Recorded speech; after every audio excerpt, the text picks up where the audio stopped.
Okay, we'd like to welcome everyone to the Planning Commission meeting this evening, August 25th, 2026. We'll go ahead and start with Pledge of Allegiance by myself and then a roll call by Haley. I pledge allegiance to the flag of the United States of America and to the republic for which it stands, one nation, under God, indivisible, with liberty and justice for all.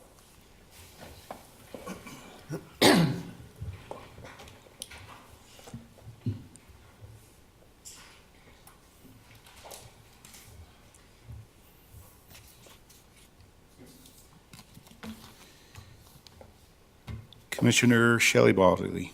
Present. Commissioner Scott Justinson. Present. Commissioner Heidi Murdoch, excused. Chairman Justin Wright. Here. And Councilmember Mark Cottrell. Here. Okay, we'll open the floor up to any public comments that anybody might have. If they'd like to address the Planning Commission this evening.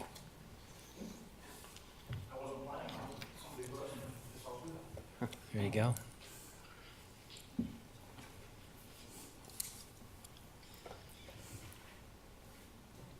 Frank Weaver, 980 East Raymond Road. I think the interest that I sense in the city right now is why we're being put in this position to be worried about the timeliness of a ADU ordinance. Oh, sorry. I didn't see the green light was not on. I'm still the same person. Oh, sorry. That was my fault. There you go. Business. My understanding is the state actually passed the requirement for us to have that ordinance in place by October 1st, clear back before March. And we're now finally discussing it at this level. And if you look at the timeline, that means there's going to be very little opportunity for any input from the citizens of Fruit Heights. And I think that's a real concern on everybody's part. I likewise would like to raise the question seriously about the R3 zone, how that was presented to the Planning Commission clear back last March to make modifications on that. And there was actually a red line document and nothing has ever been done. And now we're finding ourselves in another situation like that. So I just would raise both those questions with you folks. Hopefully they'll get addressed tonight. Thank you. Any others? Anybody else interested in making a public comment? Okay. Seeing nobody else, we will go ahead and move on to review and approve the Planning Commission minutes from the July 28, 2026 meeting. Justin, let's do the swearing in first, Okay. and then we can continue on and everybody can be. Okay. So we'll go ahead and, so Callan, everyone, this is Callan Bagley. Callan's been, I don't know the right word. He's a new Planning Commission member. This is his first meeting, so we're excited to have him. And the city will do your swearing in. Okay. Where do you want me? You can start it there. You just gonna raise your right hand. So I state your name. I, Callan Bagley, Do solemnly swear that I will support, obey, defend the Constitution do solemnly swear that I will support, defend, and obey the Constitution of the United States of America of the United States of America and the Constitution of the State of Utah. and the Constitution of the State of Utah, And that I will discharge my duties of my office with fidelity. and that I will discharge the duties of my office with fidelity. Okay. And I'll just have you sign that paper. You got it. Congratulations, Callan. We're excited to have you on the commission to join us. Thank you. Okay, we'll go ahead and move on to review and approve the Planning Commission minutes from our July 28th, 2026 meeting. Are there any comments or any red lines to those minutes? I did give Haley a couple this evening. They were just grammatical and spelling in nature, but nothing that substantively changed anything.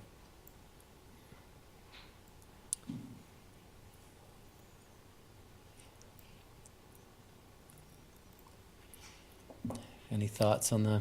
A lot of minutes. I think that was the longest minutes we've had since I've been participating. Yeah.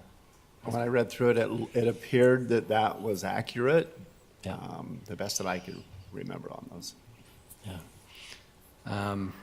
We'll need a motion to approve the minutes. I'll make a motion that we approve the minutes of Planning Commission meeting, July 28, 2026. I guess second on that. I'll second. Second. And what's the right terminology? Is it all? All in favor? All in favor say yes? Yes. Yes? Okay. Any opposed? No? Okay. We'll go ahead and move on to Planning Commission business then. So we've addressed 6.1, and so we'll move on to 6.2, reviewing MIH strategies.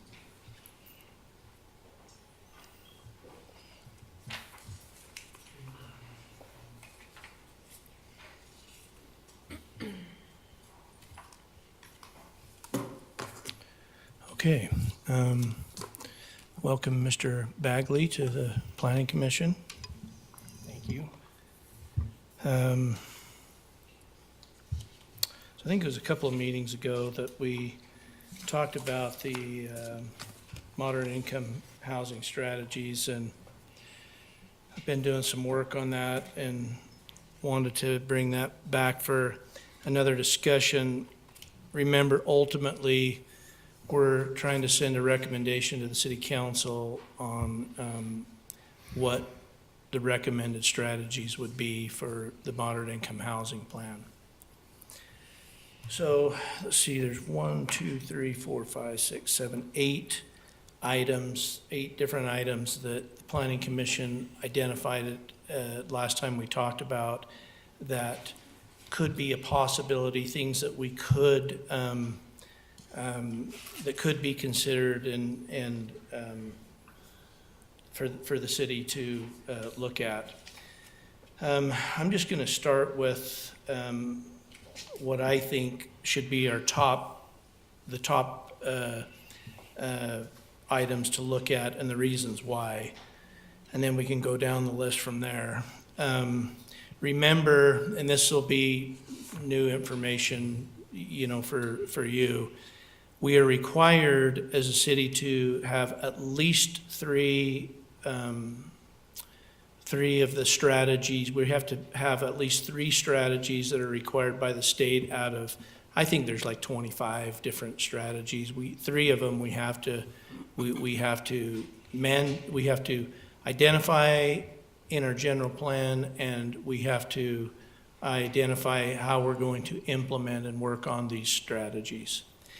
And I'll remind you also that in our current general plan, the 3 strategies that we have identified, well, they're in the general plan, but in the yearly report, we're required to file a yearly report July 1st of each year saying, how are you doing on the identified strategies?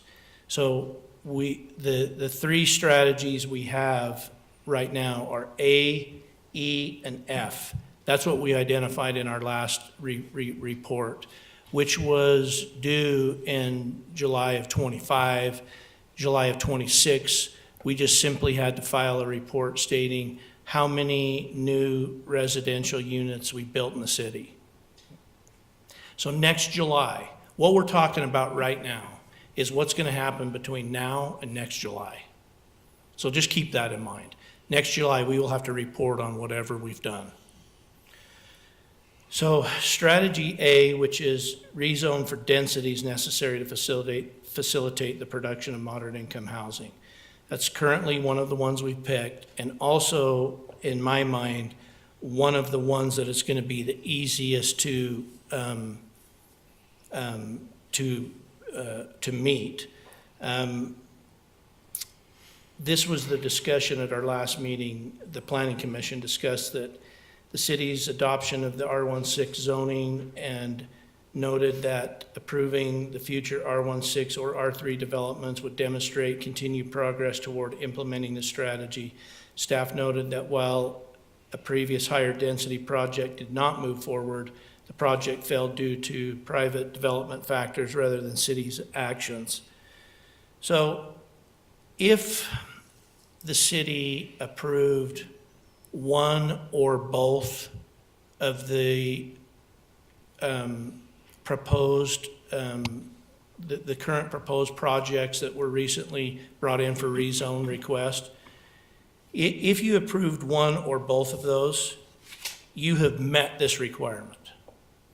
So if the city ultimately decides to approve one or both of those projects in some kind of format, you would meet that strategy. That seems like a no-brainer to me, right off the bat, is that you could do that, and that is showing that, you're rezoning for higher density projects. So in my mind, that one's one that you keep it on the plan. If the either or both of those plans move forward, you've met that requirement. It's easy to demonstrate that. Can I ask a? Yeah. So just a question, just to confirm, so even if the units that are theoretically, if rezone gets approved and those units do not qualify at a sales price level to be medium income housing, this still shows that we're trying, and basically the city gets credit.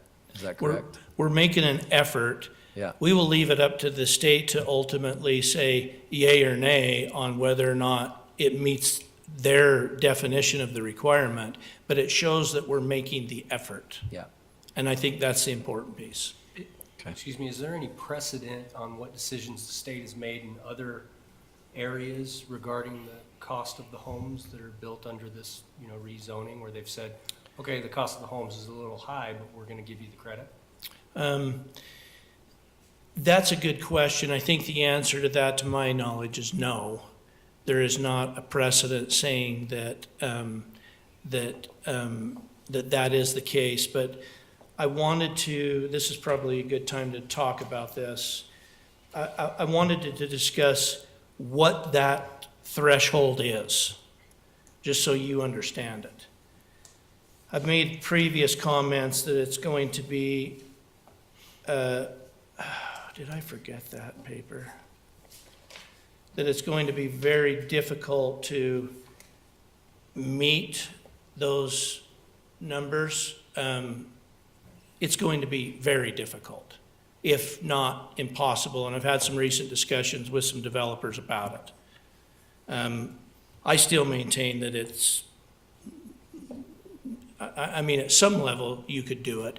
But I'll tell you, this is what you have to do to meet the affordable housing criteria as it sits now.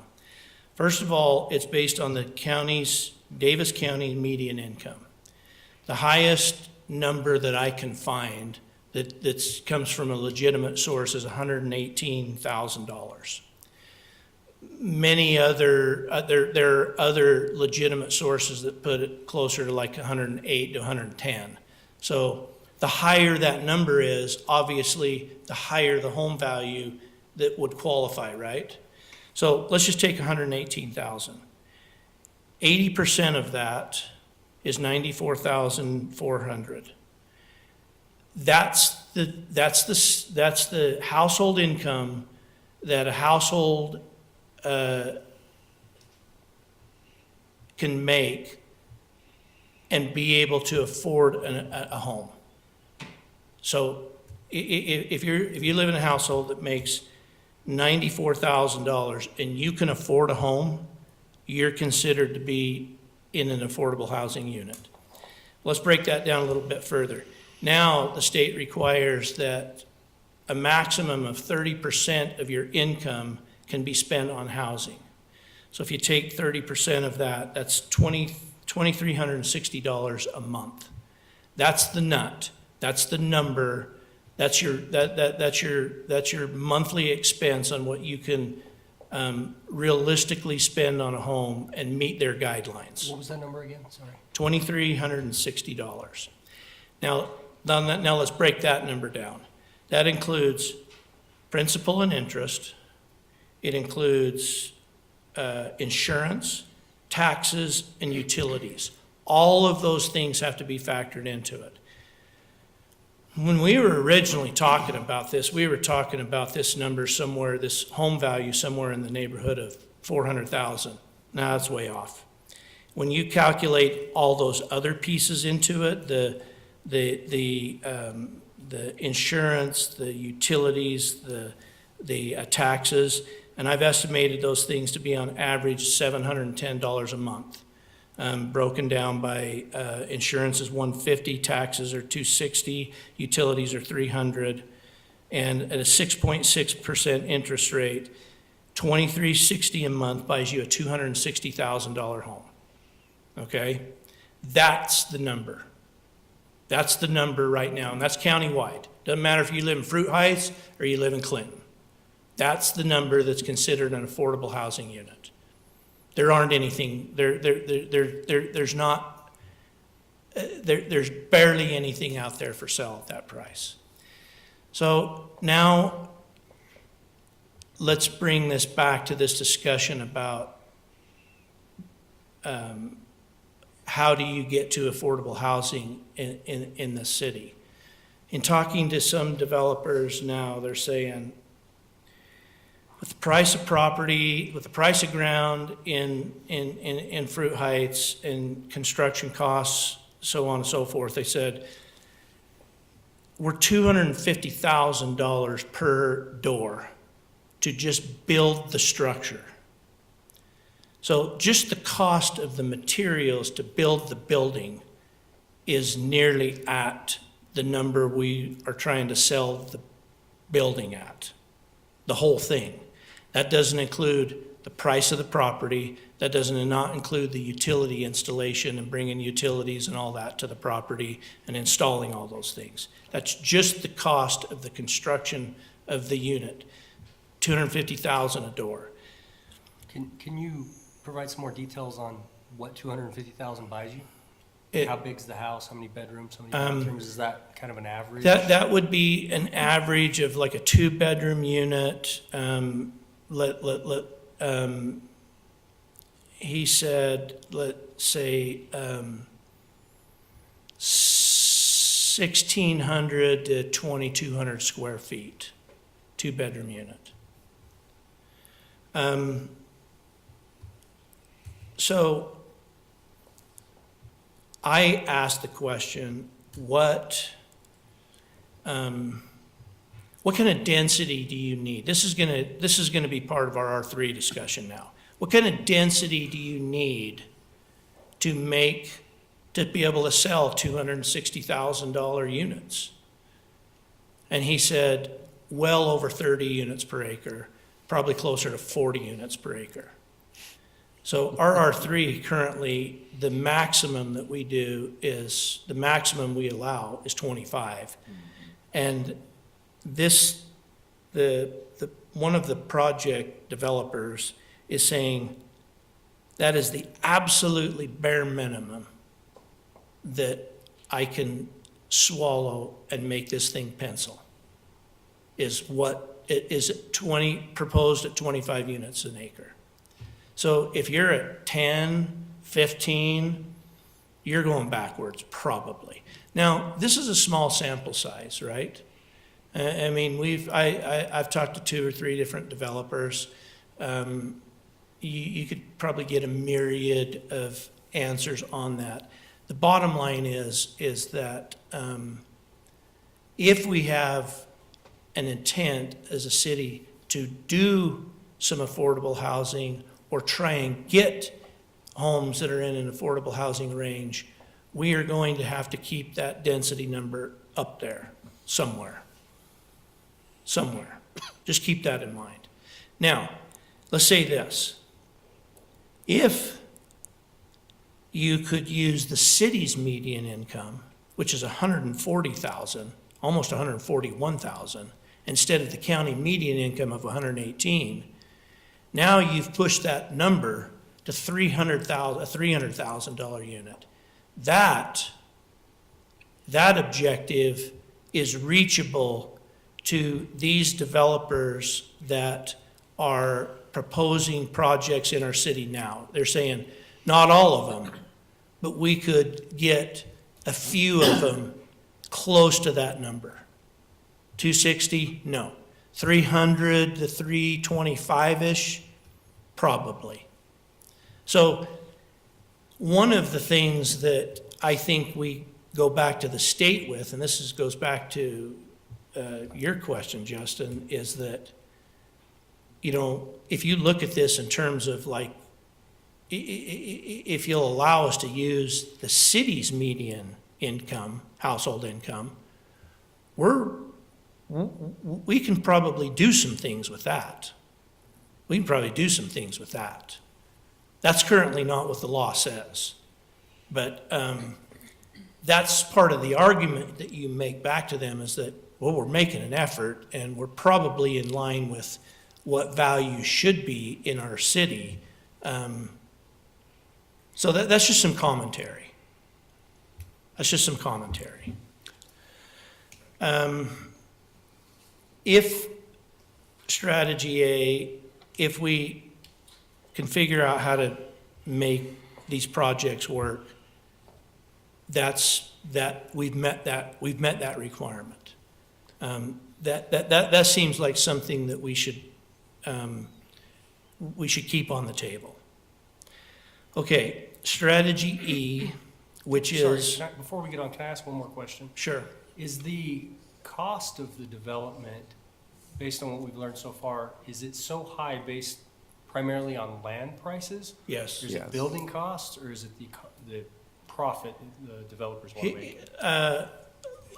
Land All and the building above. are expensive, okay? All the Everybody knows that. But what I'm being told is that the extreme cost, the extreme value of land in this city, Thank you. it's very high. And so that is dominating the affordability discussion. You can buy, and it's not just Fruit Heights. You can throw Kaysville and you can throw Farmington and portions of Layton into that same discussion. Bountiful and Centerville, put them in the same discussion. It's high everywhere there. You start to get a little more affordability when you get out on the west side of the county, Syracuse, Clinton, West Point, and I'm saying a little bit cheaper, not drastically. It's just high everywhere, but it's particularly high in this city. And that is stated as one of the reasons, hey, I got to pay this guy X amount per acre for this property. That really affects my bottom line. That's Jeff? probably a true statement. We've heard that over and over and over. And I think a number of you can attest to that fact. Yeah, Jeff, if I may, that also to back up what you're saying to Callan that is the number one cost in development. Not only what you pay for raw land, it's the improvements to that land. And going back to what you're saying, the criteria they came up with this number of 30,000 or 30% is with the ratio they've come up. They figure is the maximum you can put in for housing and expenses, a debt-to-income ratio for a medium-priced buyer in our area. I'm wondering where that number came from, because that's not the number, the maximum number. If any buyers out there getting an FHA or VA loan, you can be at 36%, which is realistic, and conventionally can actually be up to 50%. So I'm wondering who's deciding to put that number so far down that it makes it very difficult for the cities to come up with this kind of a plan. And once again, too, to say what Jeff is saying on these two projects that we have in our city right now, I know one of the developers has committed to put some of the units as far down as he can to see if it can qualify for that amount. Other one, I don't know, so. The first answer to your question is, that's a question we got to ask the state legislature. They're the ones that set that that bar at 30% of housing for, they set that number. That's the number that they have set. And I agree with you, what you just said about, and Justin brought this up, it's vastly different from city to city what the median income is. And so it affects what housing costs in that area. So I think the argument is very legitimate to go back and say our median income here is 140 plus. We need to raise that amount up to meet our demand here, not somewhere else. And other cities are saying the same thing. They're saying, this doesn't make any sense to make higher value areas use a county median income.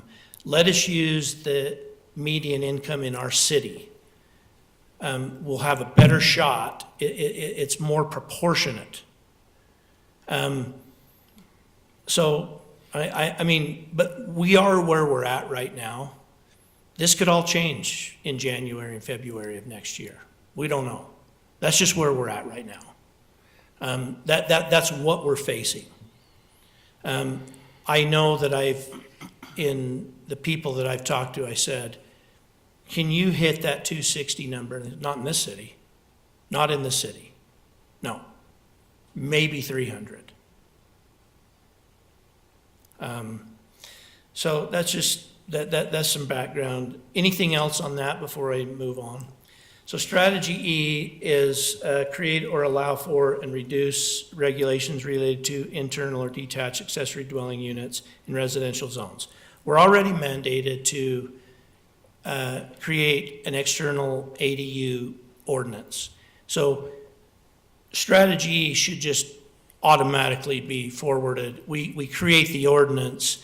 We have complied with that request for the year. So that one's the easiest one too. We have to do it anyway, so why not just keep that on the list of things? Now you've met possibly 2 of the 3 that you're required to. Number 3 is strategy F, zone or rezone for higher density or moderate income residential development in commercial or mixed use zones near major transit investment corridors, commercial centers, or employment centers. Now, granted that we don't have, number 1, mixed use zones. We have very little in the way of commercial. We have a little bit. We don't have, we have a major transit corridor on Highway 89, but we don't have much in the way of employment centers. So I want to read what our general plan says about strategy F and why that is probably still pretty valid. So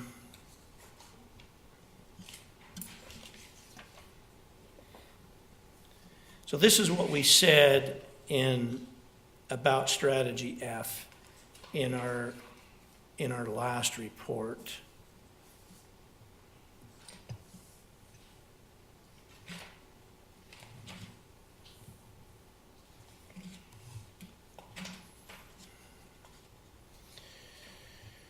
Okay, so Fruit Heights has plans to zone or rezone for higher density or moderate income residential development in commercial or mixed-use zones near major transit investment corridors, commercial centers, or employment centers. Fruit Heights City's general plan, zoning map, and transportation plan encourage development around transit corridors and commercial centers accessed by Main Street, US 89, and I-15. The city, this is the important part. The city has identified a number of vacant parcels that it will consider as locations to implement a new zoning classification that targets higher density housing. Incentives geared to encourage higher density may include higher density, deed restrictions, and waiver of impact fees. This was our implementation goal. We will work with developers to modify infrastructure and lot size requirements. We will hold a work session with the Planning Commission and City Council to identify density incentives for new development in the city and create a toolkit and resource guide for developers that included guidance based on work session feedback. This is what we did. So far, there have been a number of work sessions with the Planning Commission to identify areas in the city that would be appropriate for higher density zoning. When the process is finished, the city intends to modify the general plan and identify on a map areas that should be considered for higher density zoning. You remember when we had a number of these discussions and we actually went in on a map and identified some areas that collectively that we thought, could be considered for this. And we even broke some of those down into saying, maybe this is R3, an R3 area, maybe this is an R16 area, and we did some of that work. In my mind, if we finish that work, we have met that requirement. We have largely met that requirement. And because we've already committed to do it and we're partway down that road, it would seem to me let's finish that. It doesn't mean that you're going to develop any of those properties. It doesn't mean you're going to rezone them. It says we've identified areas that could be higher density areas in the city. That, to me, makes a lot of sense. So I would recommend that stay on the list and be one of the top priorities for furthering that work and meeting that requirement. If we chose those three, it's a matter of just implementing what we said we were going to do, as we've described here tonight. We don't have to change anything. Anything else that we implement is going to have to be amended and included in the general plan.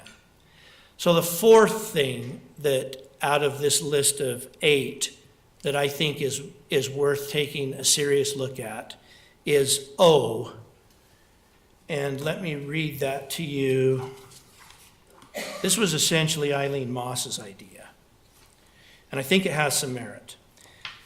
So it says, apply for or partner with an entity that applies for state or federal funds or tax incentives to promote the construction of moderate income housing, an entity that applies for programs offered by the Utah Housing Corporation within the Utah Housing Corporation's funding capacity, an entity that applies for affordable housing programs administered by the Department of Workforce Services, an entity that applies for affordable housing programs administered by the Association of Governments, established by an interlocal agreement, an entity that applies for services provided by a public housing authority to preserve and create moderate income housing, or any other entity that applies for programs or services that promotes the construction or preservation of moderate income housing. That's the description. So here's an idea. Eileen's idea was that we could maybe go to another city that is building or implementing some kind of high-density project and partner with them with some kind of financial obligation on behalf of the city. I had a conversation with one of the county's guys that works on all kinds of things affordable housing-wise. And right now, we have a grant program by which we will grant up to $50,000 for a new homeowner to buy an affordable housing unit somewhere in the county. So that's up to $50,000. It could be less than that. It might be 25, 35, but it's up to 50. I talked to him about this thing today, and he said, yeah, we would be interested in having that conversation. Let's just say, for instance, that the city said, we'll commit $100,000 a year for 5 years. That would pay for 2 grants for 2 homeowners to buy an affordable housing home somewhere in the county. And it could be anywhere in the county. Or each one of those homeowners is presently required to put down a 25% of the cost of the home for the project.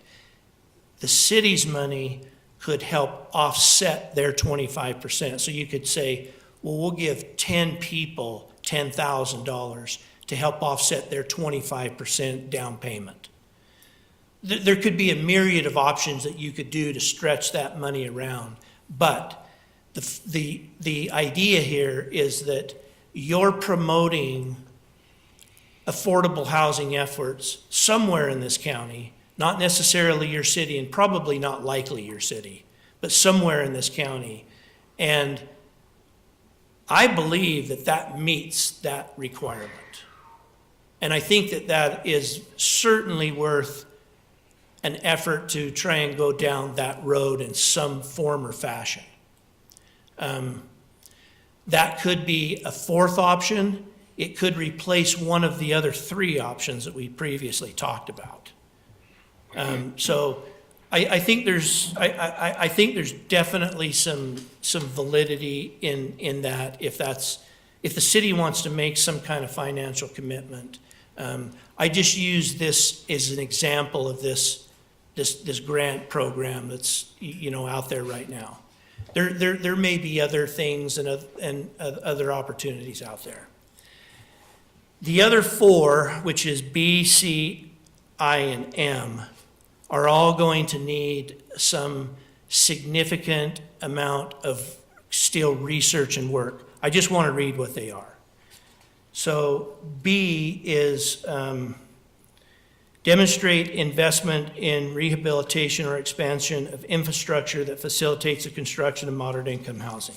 So we're talking about water, sewer, storm drains, utilities, road building, somehow tying an infrastructure project to leading it to the construction of moderate income housing. That's going to be pretty difficult to do. It just, I mean, we're going to build a road that only benefits moderate income housing people. That's going to be pretty hard to do in this city. But it's still one that we identified as one that we could look into further. I just think it's going to be hard to do it. C, demonstrate investment in the rehabilitation of existing uninhabitable housing stock into moderate income housing.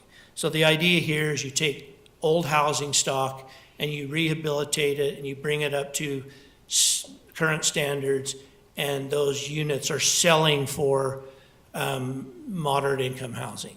Again, one, I don't know how much of that housing we have in this city, probably very little. I don't think we've got a lot of vacant houses. Number two, it's going to be difficult, given the value of property in this city, to make those houses into affordable. I mean, you're going to have to get the owner to agree to basically something worth well less than what the market value of that property really is. So again, that one is going to be difficult. What would it take to find out what our stock on homes like that? I don't know, Darren, you got any thoughts about that? How many vacant homes do we have that are like run down?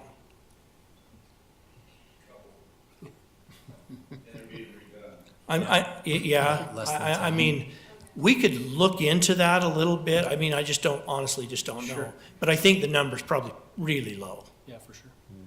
Whereas some other cities, you take Clearfield City, for example, there's dozens of homes that are in that category. Strategy I is amend land use regulations to allow for single-room occupancy development. So this is renting out a single room in a home. Again, that is a strategy. It's one that traditionally is not popular with neighbors and other people that live in the neighborhood. Would take a lot of thought and effort to craft something that would be acceptable to the public. So it's a possibility, but one that is going to need a lot more work than, what we know about right now. Remember, you already have internal ADUs, so you can rent out your whole basement to somebody now. we're going to have external ADUs. You can rent out a detached dwelling in your backyard. Now, do you on top of that want to allow rented rooms in addition to those two things? That's a lot. But is that the intent of this? To me, when I read that, it sounded more like a, not a hotel, but for want of a better word, something like a hotel where, like with seniors, for Boarding example. house. Yeah, boarding home or something like that, where it has more density in it. There's 50 rooms in one building where seniors can rent a room, assisted living type situation. That's what I took You from may that. be correct. I don't have the absolute definition of what that is, but Yeah. I know what you're Yeah. saying. And that is maybe another road we could go down where you Yeah. say, okay, we're gonna build, let's just call it an apartment complex, facility, for lack of a yeah. better word. Yeah. And we're gonna rent this to elderly people. Yeah. So. Because is the term, am I remembering right, the term for something like what you're speaking about is an SRO, right? Like a single residential, I can't remember what the acronym is, Yeah. but there's a shared kitchen and multiple people in residential Yes. spaces. You share a kitchen, you share restroom facilities, but is more basically each problematic. individual has their own room. Yeah, yeah, okay. That, by the way, is currently not allowed in our city code. We would have to amend our code to go down that road. So that's just something to think about. And then the last one was M, demonstrate creation of or participation in a community land trust program for moderate income housing. The commission discussed the concept of establishing a community land trust, but agreed it would require willing land donations and was not a practical option for Fruit Heights City at this time. But we still left it on the list of possibilities. Again, that would take a lot of work and a lot of cooperation on not only the city's behalf, but private landowners' behalves and those kinds of things. So those seem like distant things that need a lot of work to bring to fruition. I think the top four are the obvious top four. And so what questions do you have? What discussion do you want to have? What do you want? What additional research would you like to see at this point? Can I ask, so I believe the ask of the planning commission is to come up with a minimum of 3 strategies to recommend to the city council for implementation between now and next July, or this July. Is that correct? Well, we will have to report on these things by next July, so Yeah. we need to be working on them Yeah. between now and then. So I think the expectation of the city council is that we would bring something to them in September. Yeah. So basically, it's a recommendation to the city council. Yep. What do we want to work on between now and July? Yeah. Is that correct? Okay, Yep. so just to clarify that, couple questions I had. On the identify areas for potential rezone, just to clarify, was that, This is strategy A, right? no, this is the third one you presented? Okay, this is strategy F. F. Okay, Zone that was or mine. rezone for higher density or moderate income housing. Okay. Is that right? That's what I was clarifying. Okay, was that's that- the third F. one we talked about. Okay. So this is identifying the areas in the city that could be considered for higher And density. as far as like compliance, what structure would that identification happen? Is that just, because it's not gonna be on the general plan? Well, the idea is that we would put that in the general plan and say, we have identified that because the strategies are already in the general plan. So if you're going to create, as part of the strategy, you're going to create a map Yeah, that shows higher density, you'd want to put that in the general plan. yeah. Okay. And then just for clarification, if that were to happen on the general plan and a piece of property was listed on this map as a higher density zone, and a owner of that property were to come before the planning commission and request a different zone, would that go, that's not what's listed in the general plan? That wouldn't, would that follow kind of procedure? Can you do and- that? You're asking, could you do that? Yes, Absolutely. We've got to make one thing clear. yeah, General plans are not mandatory. You've heard in some recent public hearings differently. It's absolutely not true. General plans are discretionary. They are not mandatory. There are numerous examples in this city where property has been rezoned that was not identified as that zone in the general plan. So that's the beauty of it. That's the beauty of that, that strategy, is that you're not held to any standard. It's not a mandatory thing. You don't have to do this. It's if all the pieces fall into place. And if some property owner or some developer comes along and says, I want to do something different, and they can convince the city that this different thing is a better thing, go for it.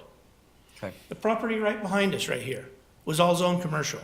Yep. It's now an R18 zone with homes, with nice homes on it. so one more question I had, strategy I that was discussed, to amend land use regulations to allow for single-room occupancy developments. To Shelley's comment about senior care facilities. So I just pulled up the C1 zone, and C1 currently doesn't discuss that at all, but it has light manufacturing and restaurants and that sort of thing. If we were to update C1 zone to add in the possibility for a senior care, would that do we believe that would meet strategy I? And/or increase density, really, per acre, right? I don't know. I mean, it's hard to say that right now. It's like I said, that's going to take some research and some looking into and some vetting. That's a hard question to answer right now. Yeah, I think that's fair. I wouldn't be opposed to that myself. I mean, if Yeah. every care facility, every senior care facility around is very nice, right, in the area. And if you're gonna put a light manufacturing next door to somebody or a senior care facility, you're gonna have more traffic with a senior care facility, but I think that would go over easier in the city than potentially something else, so. Okay? Well, I think we've said this before. There's a lot of talk about bringing young families in for first-time home buying. But what about all of the housing stock that is held up for people who want to retire and sell and move into a senior or smaller unit And there's nowhere for them to go. within the city? Yeah, so there's nowhere for them to go, and this might be a possible Yeah, solution to that. I agree. Justin, to answer your question about commercial zones, C2, you could probably put that kind of building in, because it's a multifamily or a multifamily unit or whatever. So you could probably do that in a C2 zone, Okay. where C1 is more of your manufacturing and those kind of things. Okay. Just one more comment about that, Justin. In my mind, I mean, it's better to get zoning matched up with the proper land uses. So rather than do that in a commercial zone, I'd say you take like your R3 zone and amend that to allow that kind of thing there. So you're matching uses. The zoning's matched up with the land use.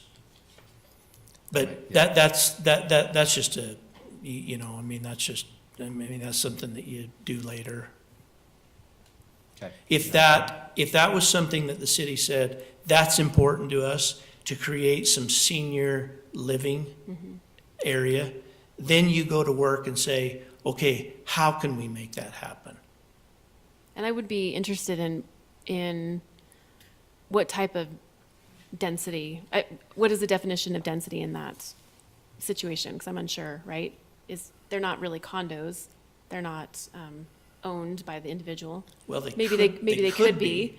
but, you They know, could be. housing units per acre, what does that mean for something like that? Yeah, Yeah, and that's and I don't know something the that answer to you, that. I mean, you lay out all those details. Yeah, I mean, there's a senior housing building right down here in Farmington, right next to Chick-fil-A. It's a big building. yeah. I don't know how many units are in there. And I don't know what I don't know what they are, whether they're apartments or condos. I mean, that's probably an example of what you're talking about on a much larger scale. We'd have a hard time fitting something like that even in the city. Yeah. Yeah, and not even that, right? But you've got right here on Main Street in Kaysville, you've got Whisper Cove, much smaller. Yes. Like. That's that- something that- on a that's what much I was- smaller yeah. scale. Right. That would Yeah, fit I mean, the it looks community a like, lot it fits in with the neighborhood. Yes, I know the one you're talking about. Yeah, Yeah. so. I think, did we discuss strategy V, where it's create or allow for and reduce regulations related to multifamily residential dwellings compatible in scale and form with detached single-family residential dwellings and located in walkable communities within residential or mixed-use zones? Seems as though that might be something that's pretty achievable here because of the residential or mixed-use zone language. Sorry, B. V. Oh, V is in Victor. It's in Virginia. Yeah, you're good. I mean, yeah, I mean, we could put Right. that one on the list. I mean, I could see how that could be achievable. It's, Create. I mean, it's very similar to A Yeah, in the terms of what it accomplishes. right. So you could probably say you could do that, or you can do A. But, yeah, that is probably something that you would, you know, amend and incorporate into one of your zones. But certainly I mean, mean, that's one we could add. Is that just allowing like a duplex on a lot that currently has a single-family residence on it? That's Possibly. what it seems like. That's what it seems like. Yeah. which I mean, think- possibly, I think yes. we already have. Yeah. Yeah. That seems easy. Which strategy was that one? V. What you can't do. V is in Virginia. What you can't do is use two different strategies. You can't knock out two birds with one stone. You can't say that, we're rezoning property for higher density and say these two strategies are both that same thing. That counts as two. That's what does that make sense? Yeah, yeah. We're going to have three separate strategies with three distinct programs related to them. And a lot of these strategies are very similar and parallel in nature. It's just another way of saying the same thing. I know we talked about B, the infrastructure. I know Kevin's comment before was like, let the state tell us no, right? Yeah. Just try it. Yeah, I know we've talked about sewer being an issue, you know, in the city. I think there's some, I believe there was some discussion about upgrading some areas, maybe I'm wrong. But I don't know. I'd rather try it and have them tell us no, right? And then not try it. Especially because there's no additional cost at this point. It's just, to me, it's a worthwhile venture. yeah. Yeah, that idea, let the state tell us no, yeah, okay. But remember, we only need three. We don't need six. Well, that's So- I guess I'd rather do that than O. To me, O, I think is gonna, O's gonna, there's a cost to the Well, city. there's certainly a cost associated to it. Yeah, and there's Oh, right, a potential multi-year commitment, and basically, to me, that's like, we're taking Fruit Heights tax dollars and giving it to a different city. I just don't know, Justin, let's say that you're gonna replace a sewer line in just Mountain Road, for instance. How many sewer connections go into that? How many of those people are living in a moderate income housing home? None. Yep. I just don't know how we're gonna make the numbers match.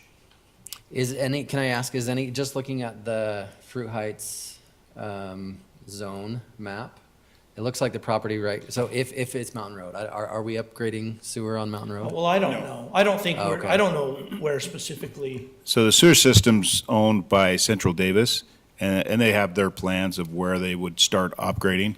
The city itself is not. Is it, okay. So we couldn't claim any of that because it's not the city doing it, it's the water district. Anything that we do has to does it lead to moderate income housing Yeah. ownership? So I just think that infrastructure thing is gonna be very difficult it's gonna be very difficult to prove. They're gonna say, well, prove it. What'd you do? I mean, and to me, just looking at it, I mean, create the EADU ordinance, that's a no-brainer to me. We have to do that. And I really like the idea of just adding senior care center somewhere into one of the ordinances. To me, those are two very simple, check the box. And then we gotta find a third. Can I ask another question? I feel like I've peppered you with a lot of questions. I got a Yeah, lot to no, learn, so I that's fine. apologize. But regarding F, I want clarity on all that we're required to do is identify a higher density area, or do we have to actually rezone for a higher density? I want to understand clearly, Identify. is it just identify? I know it says, but, Zone or rezone. okay, so it is zone or rezone. It's not as simple as just identifying it. Well, the commitment that we made was that we would identify, but it says zone or rezone. Here's the difficult part of your question. We don't know what they're going to accept or not accept. We make our best attempt to put our best foot forward, and they will tell us what I can tell you is that we are in compliance right now. And the three things that we picked was A, E, and F. If we know that we were in compliance with those three things to start with, it's easier to stay in compliance with those three things. And the thing that the only part of F that we haven't complied with is finishing this map and identifying these areas. So we're more likely to be in compliance with that than starting fresh with something else, and we won't know until you get a letter in the mail saying, no, denied. And that happened. We had to massage these things for months to get the city in compliance on some of the things that we did. It's not what have you done in the past, it's what have you done lately. So it's nearly impossible to ask that question, what is 1, 2, 3, 4, the requirements? We don't know. This is what we got, what you're reading here, now you can get on the phone with these guys and say, would we be okay if we do this? And they'll generally give you some ideas. They'll guarantee you nothing. And listen, there's plenty of rumor out there that this whole deck's likely to get shuffled in the next legislative session. So we should take that into consideration, knowing that we have very little time to react after the legislative session is ended in February and we've got a report in July. We should be doing now what we think is just an absolute slam dunk. What's going to be the three things that we can just, boom, we're done. We did it. Can I ask, I may follow up to Callan's question earlier. Do we know of any cities that the legislature has said are not in compliance currently, and what have been the repercussions? Like, what if we come into the three easiest things, and then we get a letter from the state that says Justin, I we're- can answer that. So right now, all the cities are in compliance. There's not a city that isn't in compliance. They've worked really well with the cities on their reporting. Like I said, the first report that Jeff and I did, I think we had 3 or 4 submittals. And they worked with us that whole time till our report passed. So there was back and forth with. Yes. There was Yeah, back and absolutely. forth Okay. after we sent it in. Yeah. There was, They worked with us. Yeah. so, and right now, that is still what they say they're willing to do, is work with cities to help them be compliant. But part of the process is you got to be showing an action and you have to be doing something. So I think for one, right, we've had two pieces of property come up for rezone. That, like you said, Jeff, that's a slam dunk. 2 is create an ADU ordinance, which we have to do. And then our general plan currently says that we're gonna do F anyways. So I think that does seem easy. I'm sure there will be a lot of pushback on that within the city, but currently, our general plan says we're gonna do that. I'm confident F can be massaged to be a compatible use. I'm sure that it probably can. Okay. And that they'll work with us. Listen, they're already saying that we've met the requirement, so now it's a matter of what are you doing to implement it? So could we just present those, like those 3? Yeah. I have concerns with O, I guess. It just doesn't feel right to me. Well, it's gonna cost the city money. Yeah, that's my concern. It seems like would be easy enough to meet the requirement, but it's gonna cost the city money. Yeah, it's easy to write a check, but I don't think it's the right thing to do. Okay? So Justin, just a reminder, the council did ask the planning commission to come up with probably 5 to 6 strategies that they, And they're gonna narrow it down? and then they've already kind of been supposed to be researching as a council member which ones they think that could possibly be. And once they receive the recommendation from the planning commission on which ones they believe that we can work forward and accomplish, then the council will start that next process of saying, all right, yes, we think we can hit this one. Well, yeah, we're willing to donate money to it, or we're not willing to donate money. We have to remember, we can recommend, yeah, there could be a financial cost to the city, but that's all legislative. So that, Yeah. they could turn around and say, That's- no, that's we don't not want to on do us. that one, or they could say, well, Yeah. why didn't they give us one with financial? So So I we- think So if my they- if they want- recommendation to the planning commission Yeah. is pick 7 of them that you could feel comfortable with. We will send those, I mean, I have comments written down. We've recorded comments from the last meetings. We'll recommend, here's the recommendation, these strategies, and then we let the council take the next step on that of saying which ones they think that they can also work with. If the 2 projects fail, we'll need to shift direction into something else. Unless the legislature changes Yeah, direction. yeah. Well, they could always make it more strict too. They could, but then they'd So- give us time. Yeah. That's probably my thought too, Justin. If they change direction significantly, my guess is they'll give cities more time to deal with it. And something's gonna happen. We just don't know what direction it's gonna go. Somebody's gonna do something.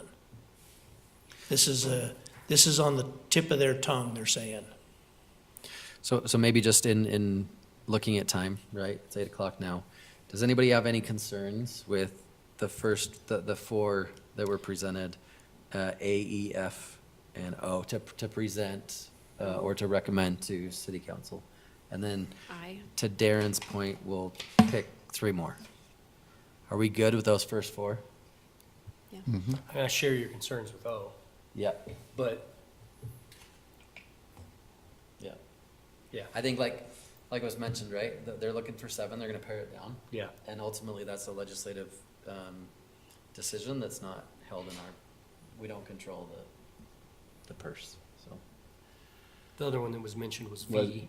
So, Well, yeah. V, yeah. And So I was gonna, maybe if we can narrow down, are we good with those 4? And then we can talk about 3 more. And I, what about I? That might be an easy one.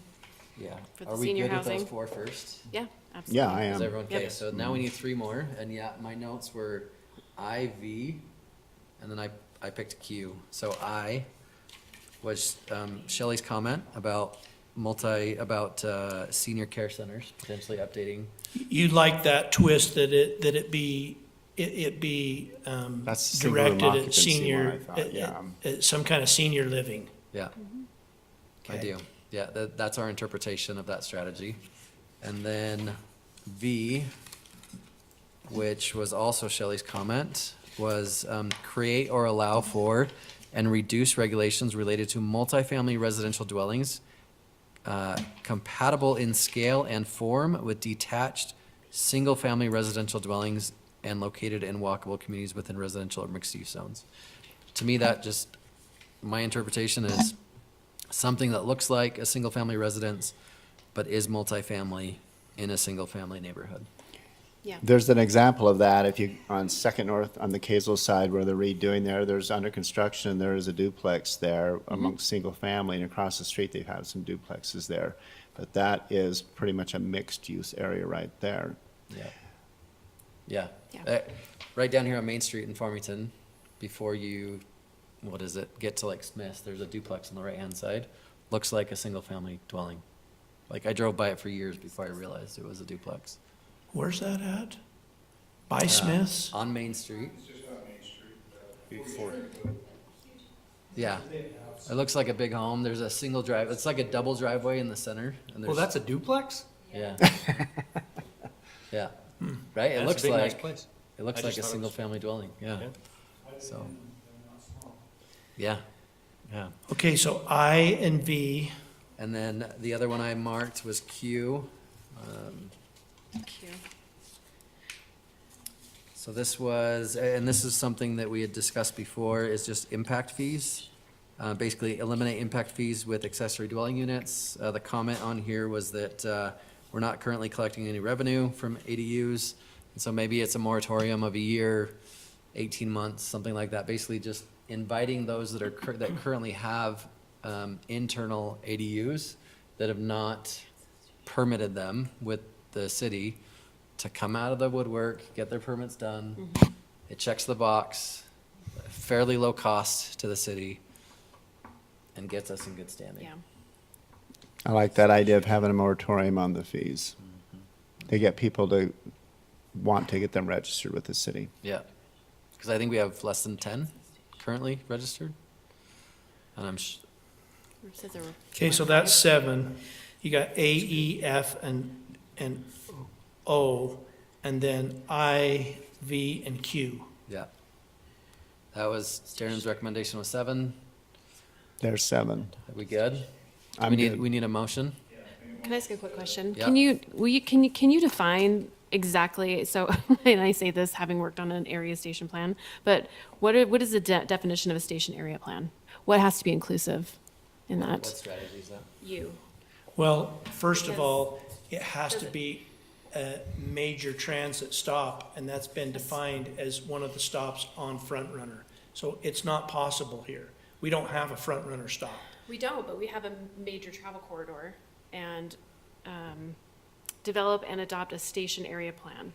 It doesn't So- say anything about building it, but could that be included in our Well- master plan? If we think we're gonna get Front Runner up here at some point, but I'm pretty sure they have defined the stationary plans have to be centered around a Front Runner stop. So that's everything along Front Runner. But it just says develop, oh, well, I guess. What one is that? You. That's you? Let me Develop and adopt. get over there with Develop and you. adopt doesn't mean build. Develop and adopt means, in my mind, connection, right? Create a plan, design it. It says in design a plan. accordance with section 1021-203. I could go back and read that and see if that's something that's even remotely possible, but I read that a long time I ago. know can't remember what it that, says. I know that I have been told before that station area plans are directly related to front runner stations. Okay. Like Farmington did a station area Right, plan right. down here by the front runner stop. They completed a station area plan.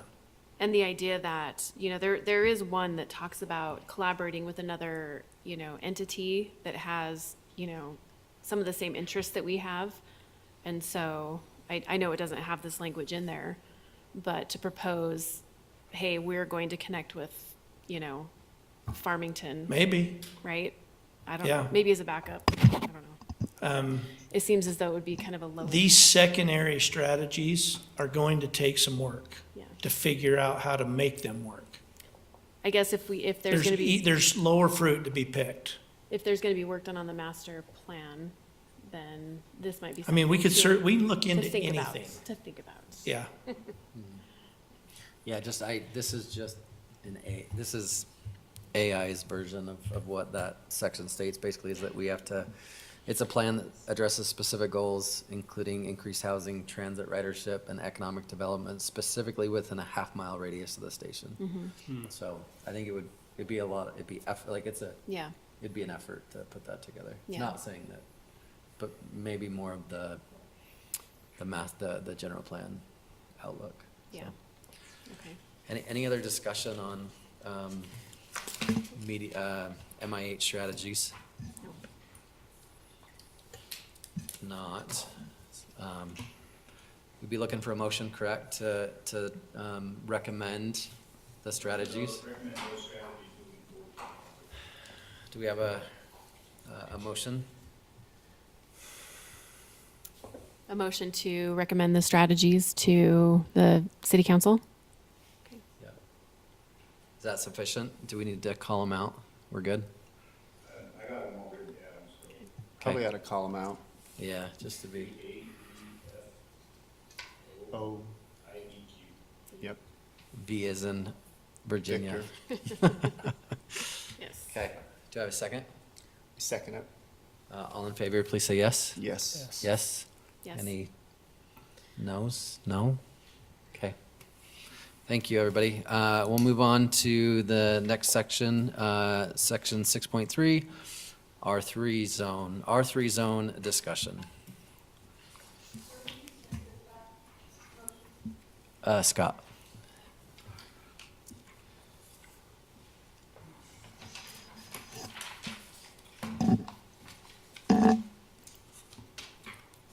So, in council meeting, it was brought up, that back in March, we were talking about an R13 zone.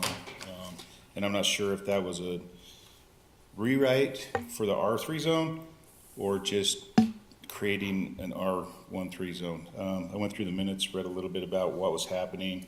In the minutes, we talked about, taking in that zone, it was 8,000 square foot lot for individual homes. The discussion was moving that to a 4,000 square foot lot. It also talked about number of units possible on that same area, which would put it closer to 7 to maybe going to 9 units. There's a couple concerns that were coming up that you did talk a little bit about current multifamily units having up to 25 units per acre. There was a discussion about parking. There was a little bit of discussion, making it less units, maybe comparable to the Ivory over at the bottom of Nichols Road, which is currently, I looked it up today, according to their map and all the open space that they tied to it was about 15 units per acre. It was just 0.3 or something like that, units per acre. There also was talk and concern about if you took an acre and put 25 apartments on it, what kind of open space was available, and should there be a percentage more than what we have in the current ordinance? And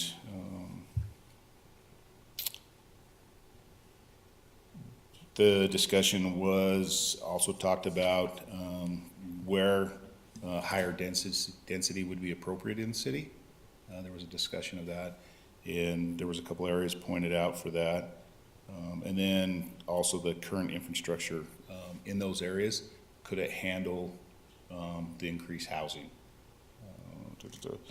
I think the last, there was one other one that, actually, I think it was Shelley, that density isn't just about the unit count, it's about form, scale, and livability. High-rise apartments with no green space, very unpopular, was one of her comments. A better layout with open space is a lot more acceptable, was kind of a comment. And we talked, and like I said, I don't know if this is a rewrite to the R3 zone, or if it was to create an R1 zone to R13 zone. I think to it go was a rewrite of the R3. So, but that was the discussion. Council asked me to bring that back and continue with that council. And the last of it is that we could look at it. I know we just created the R16 zone, which has a 6,000 square foot lot for each individual. We're up to 8 units. So I think there was some discussion also with that, making sure we're providing an area where we can have higher density, but we're also being mindful of what's around, is how I took the minutes as I read through them. So I did look up both ordinances, like the R3, went through the R3, and just kind of compared to what was talked about in size-wise, but other than that, that was the discussion. And so I guess that's a discussion that we probably should continue to look at an R13 zone and setbacks in it, different items through that. I think that could hit a couple different things. So I don't know if you create a R3 zone and do it for multifamily dwelling units, and then do an R13 for your townhomes and your little bit different, single-family dwelling homes on a smaller lot, or how you want to do that. But that's direction also that the Planning Commission needs to talk about, and so we can continue to work on that process. So here, let me just give you my 2 cents about Yeah. this. I'm the one that suggested that we go like a 7 to 9 unit per acre density. Based on what we know today and new information we've got, that won't create any affordable anything. It's not realistic. Let's not create another zone that can't be used by anybody. The R16 zone has been used by no one. It's been tried a couple of times, couldn't make it pencil. Doesn't mean it couldn't be used, it hasn't been used. I honestly believe that if you're gonna redo this zone, you think very methodically about this before you take any action. And that is, if this city is seriously interested in doing higher density, you've got to match what the market is able to build. So 7, 8, 9, 10 units to the acre, it's not gonna cut it.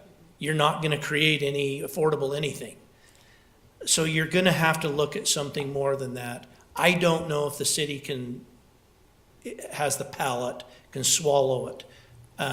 That has to be vetted before you even talk about what you're gonna do with the zone, because basically just give me a density per acre and we'll create the rest of it around it. That's what we need to know. We'll put all the details to it and make it look pretty and all that, but we need to know what density do you want this thing to look at? Right now, that R3 is allowed up to 25 units per acre. You got two projects on the table. They both proposed at 25 units per acre. Now, that didn't seem to be palatable to at least a bunch of neighbors. So I don't know, I don't know where you want to go with that, but don't just charge into it unless you've got some market analysis to back it up. Yeah, is there any clarification from the city council as far as why they wanted us to look at it again? I don't know, I wasn't there. I'm sorry. It was brought up that the planning commission had looked at it last year, and it had not moved forward. So I said I would bring it back up to the planning commission.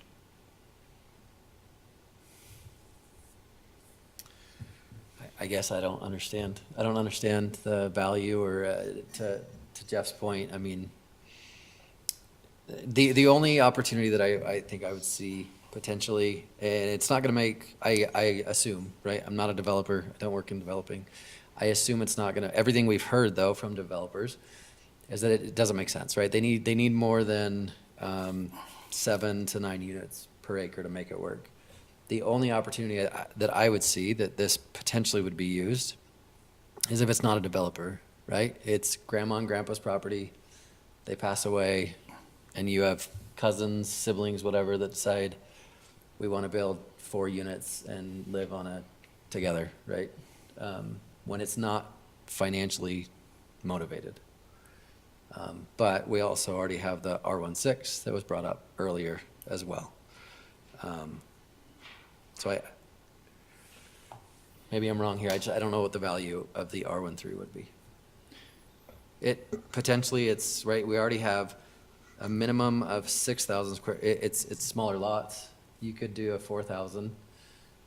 You could minimum of a 4,000 square foot lot. You said the units, the Ivory development on Nichols, are those, what's the average lot size there? When you said 15 per acre, did you include the entire development or just the apartment piece? I included all the open space. Did you include all of the units, even the single-family units? No, none of those. So just the 80 Just apartments? the 80 apartments in And that's what I 15 figured that's the boundary 15 per was acre? around it, yeah. And it's just under 4 acres. Okay, but part of that development down there incorporated all the single family for the open space, because you can buy in and pay your HOA fees and have access to the pools. So that open space was not just created for those apartments that were supposed to convert to condos at some point.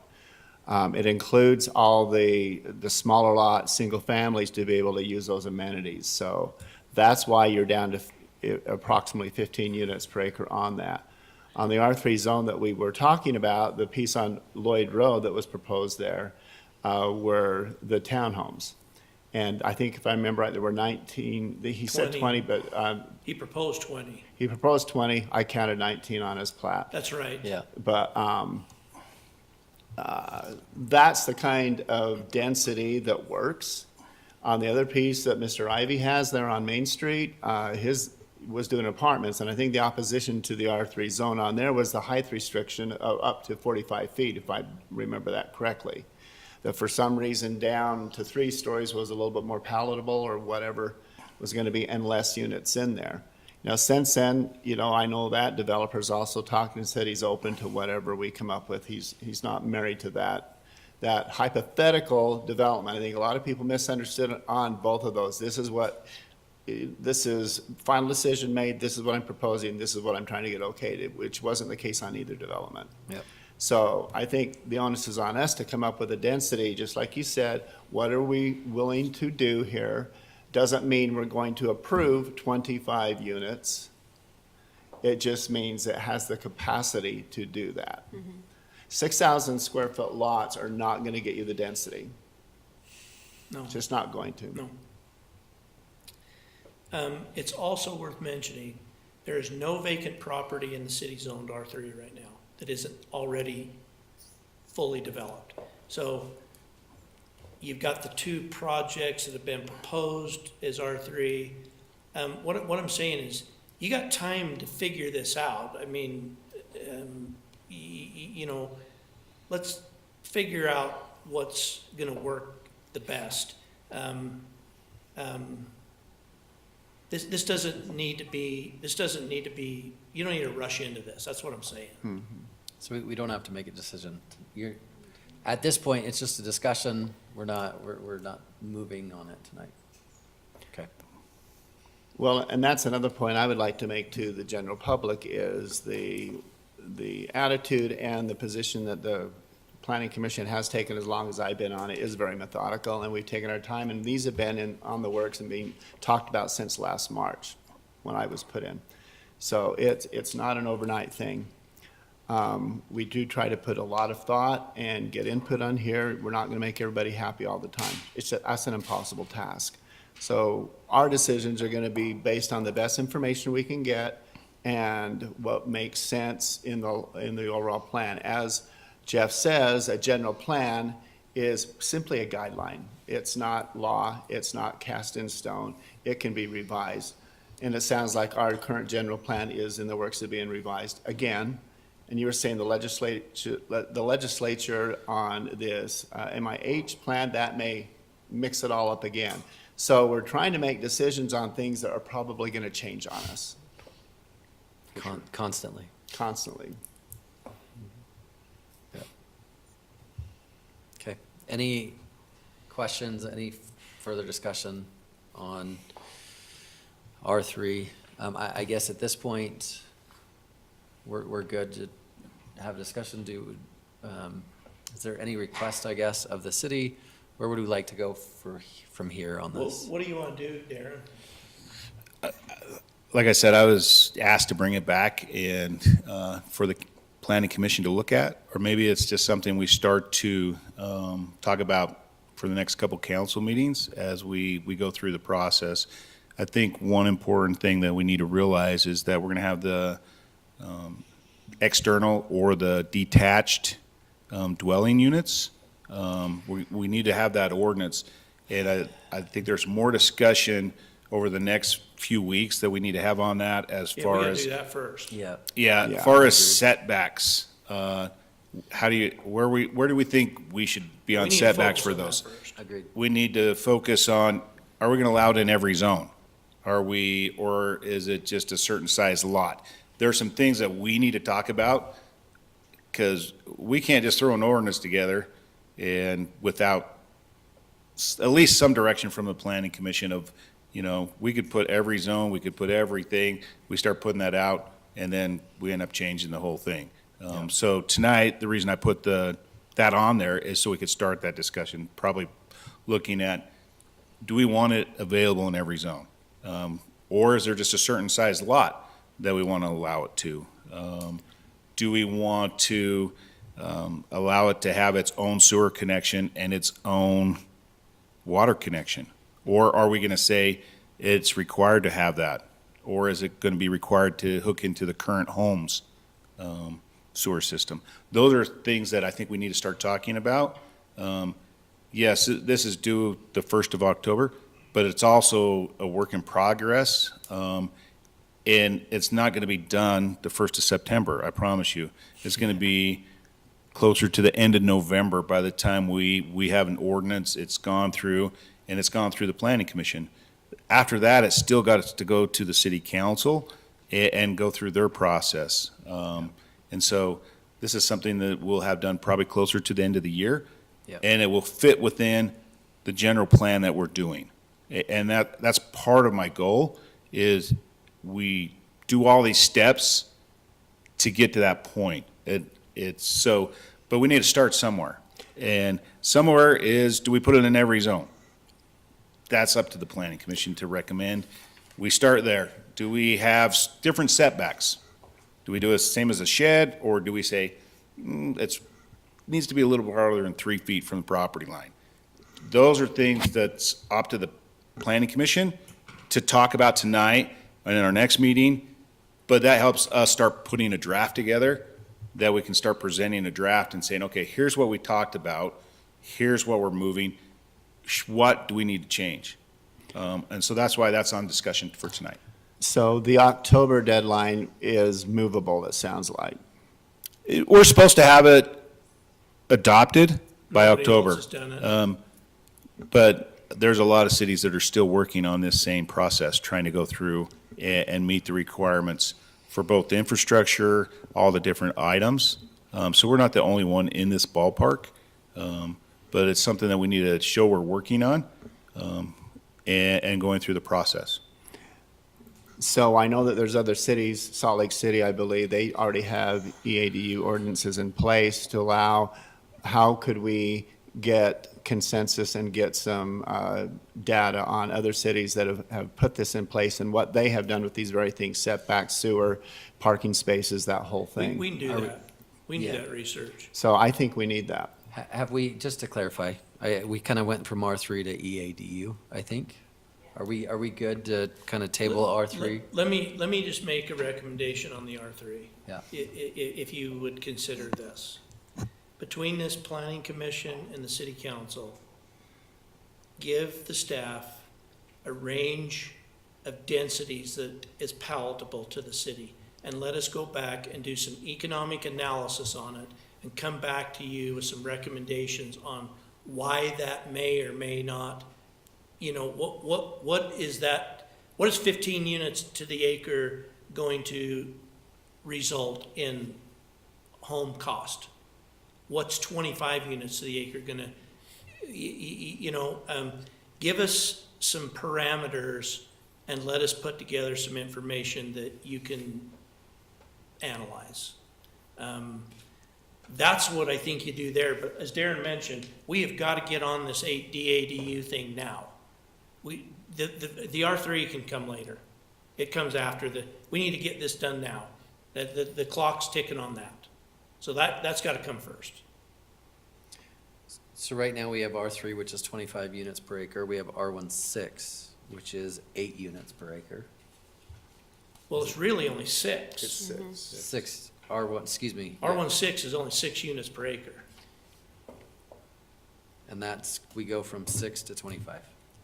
Well, I want to clarify that. There was 2 different paths.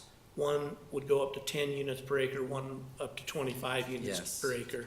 But That's the area A or the Yeah. area B, which we don't have. and those areas don't even exist Yeah, anymore, we right? don't- we don't- They're, yeah. those are long gone. Yeah, So there is no such thing as areas. yeah. That's what we've talked about doing as part of Strategy F, is redefining areas that could be considered for these kinds of things. Okay, If you so, wanted to look at 25, and I don't know, do we just stair step it, 25? I don't know, pick a number, two numbers between 25 and 6? Well, do we just pick a number, or do we, we figure out what the city council wants us to look at? What's gonna be palatable, what can they sell? I think that's what. well, I think they're trying to I think you guys determine. can come up with a number and say, this is our number. What do you guys want us to do? Or what do you want to do? You've got developers telling you it's the absolute minimum. They can't do it for less than 25 units per acre. Well, isn't that what the city council wants? As a planning and zoning commission, they want us to give a number to suggest for them to consider. So it's our job to come up with a number. So, Probably. and let them mull it over and see what their thoughts are. So I would say the 25 is going to be what numbers pencil out. Having been in that business, know it. We're not going to, no matter what we do, if it doesn't pencil out for somebody, it doesn't do any good. Yeah. They just won't use it. It just won't happen. Why don't you just let us kind of work on a range, let's say maybe between 15 and 25, and just see what, I think we could put something together that gives some good analysis on what that means, given, land values in this city and stuff. And then you can adjust it. You can say, we're never going down that road. It needs to be 10. Or you might come back and say, if we're gonna do anything, it's gotta be 30. I don't know. Yeah, so it sounds like there's some desire on the city council to have something in between R3 and R16, and it's just trying to figure out what that is. Is that fair? I think so. I suspect that based on our comments earlier this year when we were talking about knocking the R3 down to 7 to 9 units per acre, that they're like, well, yeah, let's do that. I suspect that that's I mean, nobody's told me, but I suspect that's the idea behind it, is let's get less density. Let's get less density into this ordinance. That will just probably likely end in an ordinance that does nothing. I think Jeff, along with that too, though, but if you look at the ordinance, R3, it's a 6,000 square foot lot is for an individual dwelling. A multifamily dwelling can take more space. And so it's two different things you're looking at there. We're not looking at an individual dwelling for maybe that number. We're looking at a multifamily dwelling. What's the amount for that multifamily dwelling? So, like, is it 20 apartments? That's the max we want to look at. Or is it 20 condos? Is that the max we want to look at? That's your multifamily dwelling, because that's your building and their separation. Individual lot size, as far as it had 8,000, we talked about going down to 4, is for an individual dwelling on that, On a single lot. on that lot, yes. Yeah. So I think that's two ways to look at it. Yeah, so it's adding Is it a singular- single-family dwelling, and we could go up to 9? So we have 9 different units on there? Or is it a multifamily dwelling, which is your condo or whatever? What's your units on that? That's how we need to look at that, I think, is So are on you that saying aspect. units per lot and not units per acre? It still comes out units per acre, but a multifamily building is different than an individual building. Sure. And so you could zone a R3 right now and have 4, possibly 5 homes on 8,000 square foot lots in that, because it's 43,000 square feet. So you're right in that ballpark by the time you do driveways and all that kind of stuff. Might all be, it might. But a multifamily unit, you could have 25, because you have apartment building that has 25 units in it. townhomes. Or a That's- townhome. Senior or- living. The density. You just tell us what you can stomach on a density per acre, and we'll create an ordinance that does that. But at the same time, why are we gonna make an ordinance for, that's a waste of all of our time. Right, that's my point. Yeah, so Yeah. the 6 to 9 units per acre just doesn't meet any goal. Yeah. It doesn't appear that financially that's, It doesn't make any sense. that makes any sense. It's gotta be 25. and I can't It's got to be figure out. 25. I know it's. Yeah. Now, That's the hard part. This could all become irrelevant Sounds like we're where, just talking. when the legislature for the last 2 years has threatened to create 4,000 square foot lots as approved lots anywhere in the state of Utah. And that I'm told it will be back on their agenda again this year. It was defeated last year by a much narrower margin than people were comfortable with. At some point in the future, you're probably gonna have the state of Utah telling you what you can and can't do. That's big- probably coming in the next 5 years. How big was that piece on Lloyd Road? Was that 8/10 of an acre? What was that, Darren? It was just- 8/10 of an acre. Yeah, That's what I'm remembering, and they were gonna do 19-ish Yeah, units on that. that works out to just about 24, 25 units per acre. And that is typical what a townhome development is gonna look like there. Minus some open space. He had some open space on there, but you have 2 roads that he was fronting on, so. And he told me in a discussion I had with him on the phone the other day that if it's less than that, he's walking. Oh, yeah. But it He says, sounds I like we can't, need, I can't pencil it. but it sounds like we need to have the city council look at 2 options. One of them is at 15 to 20 and 120 to 25 and see. And see where they What's- go with it.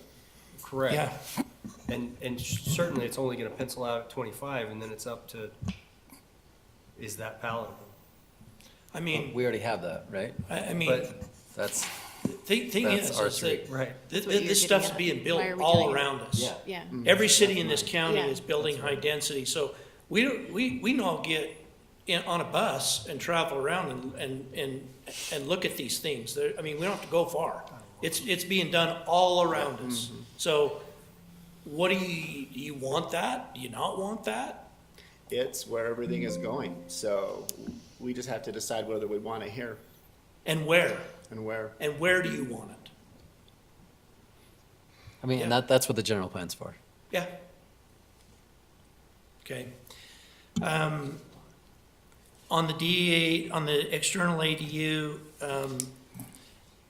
let's commit to come back to our next planning commission meeting with, let's say just a rough draft with some ideas about the key points of what needs to be in a DEA/DU ordinance, and then start massaging it from there.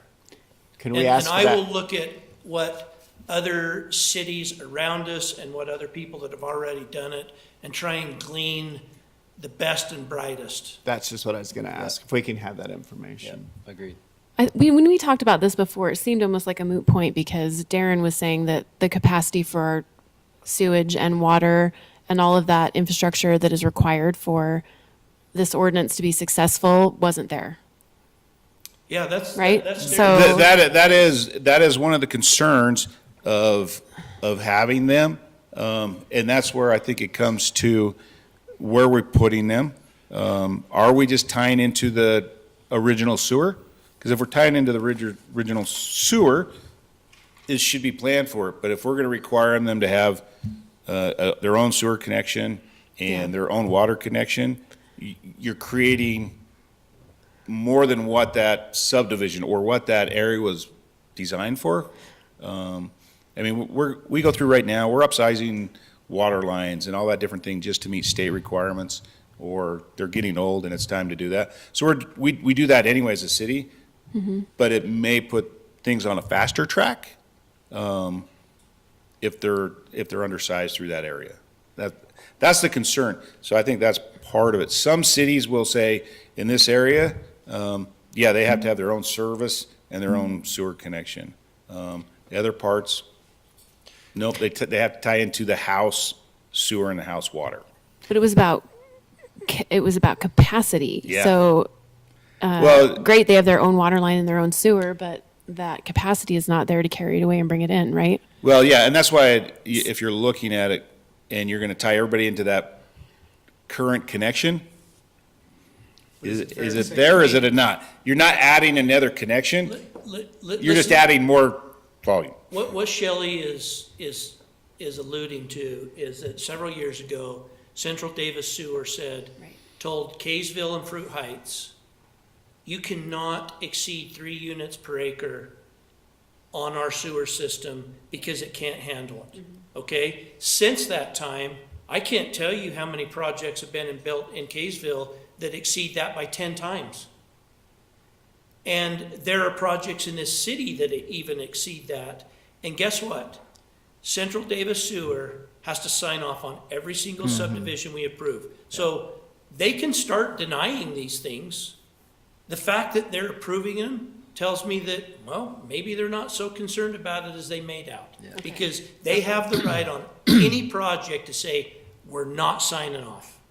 And they've yet to do that on one single project. Yeah. So that's what Darren and I have been told, and Yeah. we're like, okay, is this a thing or isn't it a thing? What I'm told is that there is a major choke point with the sewer system going underneath I-15 and down to the sewer plant, and it's gonna cost millions of dollars to fix that. And nobody wants to spend the money on it. And two, there's gonna be some other things, I think next planning and zoning will be good to discuss that to take in consideration for these units. For instance, how the sewer district, my brother was the boss there, they're gonna consider how many total units, bedrooms, bathrooms are in those units, and that's how they're going to base a lot of their decision. And also, if this EADU is being built on one tax ID number versus another, how do you separate that? In utility billing, service, all those kinds of things. So there's many things we need to address, and that's why information from these other cities was going to help us Yeah. do that. I'll note too that we have seen a decline in population size. So even though, right, over the last 6 years since the census was done, so we do have a fewer number of people living in the city than we did 6 years ago, so. but- Okay. Anything else on EADUs? Any tabled items? Any reports? Okay. Looks like our next meeting is September 22nd. We got a motion to close the meeting? Motion to close the meeting. I will second it.